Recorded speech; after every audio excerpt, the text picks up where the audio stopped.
From the research that I've done for the cause of mental illness, it comes down to it is a complexity problem.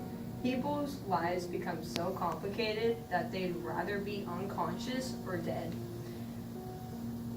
Usually what happens is if you've been hit by 3 or 4 catastrophes at the same time, it causes you to have symptoms of a mental illness like depression and anxiety. For an example, take a balloon, blow it up beyond its capability, and it will blow out at its weakest point.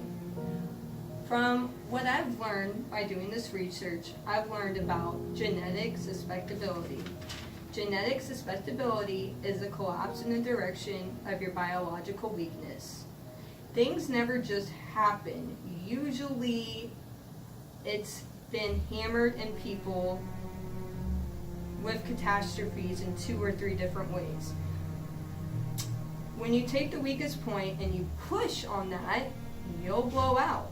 And that's a mental illness. And that is the cause of a mental illness. Okay, so let's go back to the complexity problem. You see, I actually think it's in some sense, it's the fundamental problem.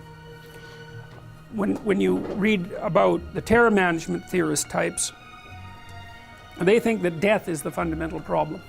And that's a good argument because it's definitely a fundamental problem, but I think it's a subset of the complexity problem. And the reason I think that is because sometimes people's lives become so complex that they'd rather be dead. So, and the reason they seek death through suicide is to make the complexity go away, because complexity causes suffering if it's uncontrolled. You know, things just get beyond your control. And that can happen, you know, if you're hit by 3 or 4 catastrophes at the same time. You know, maybe you have oh, the political system collapses, there's hyperinflation, you lose your job, and you have someone that you love or 2 people die, and maybe you get cancer, something like that. Like that, those things happen to people, and they just think, well, there's no getting out of this, like it's just too much. And you know, one of the things that's very interesting about being a psychologist is that what you learn if you're going to be a psychologist is that people come to you with mental illnesses, and that's almost never true.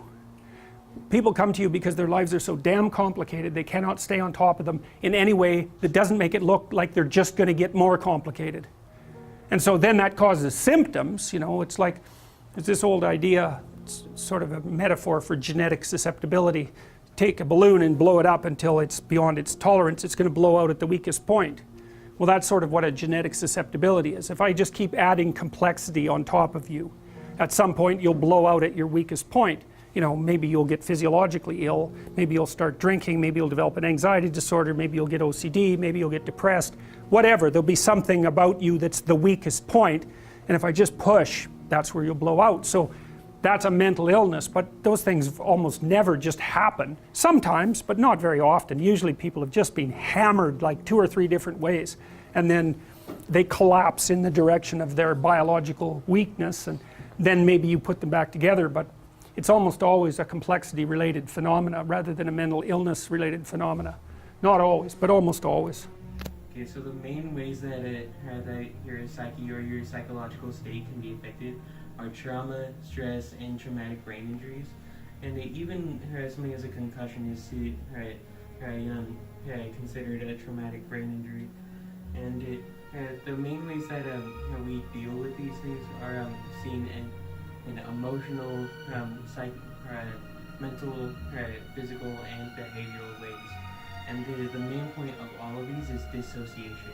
And it's a common train of thought to want to dissociate ourselves from any kind of trauma or catastrophic event that we've gone through.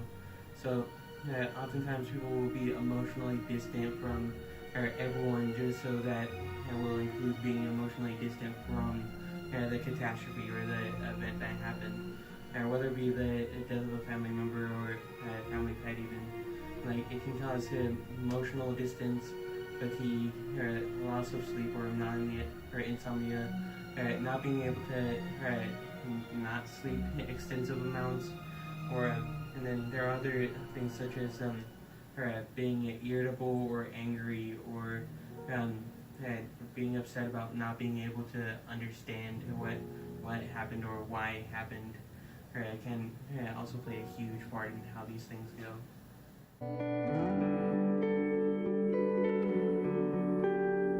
Before I was diagnosed with anxiety, I had a lot of social issues. I couldn't go to parties because I'd have panic attacks, but of course I didn't know exactly what they were because I had never been taught about them. When you go into health class, you learn about things that are visible, health-wise, but you never learn about the mental illnesses.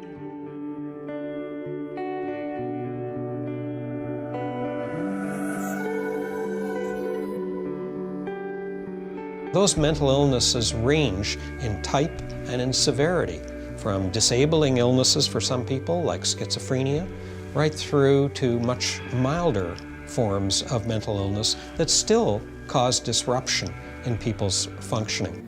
Solutions. What can we do to help? Over the course of time, we've come up with multiple ways of dealing with mental illnesses. We've placed people into insane asylums and lobotomized them against their will. Nowadays, we're mostly improving our methods. We're actually helping people, but not at the pace we need to be helping them. To combat this, we can open a multitude of facilities to improve our diagnosis on multiple types of mental illnesses. No one took her by the hand. And when she went to see a doctor, she was sent away. She went from doctor to doctor to doctor, and from waiting list to waiting list to waiting list. And in the end, it took her 5 months before she got her care. Thinking back to the hours that I had to wait at the dentist, I cannot imagine what 5 months would have done to me. And since then, I've kept asking myself why. What was the difference?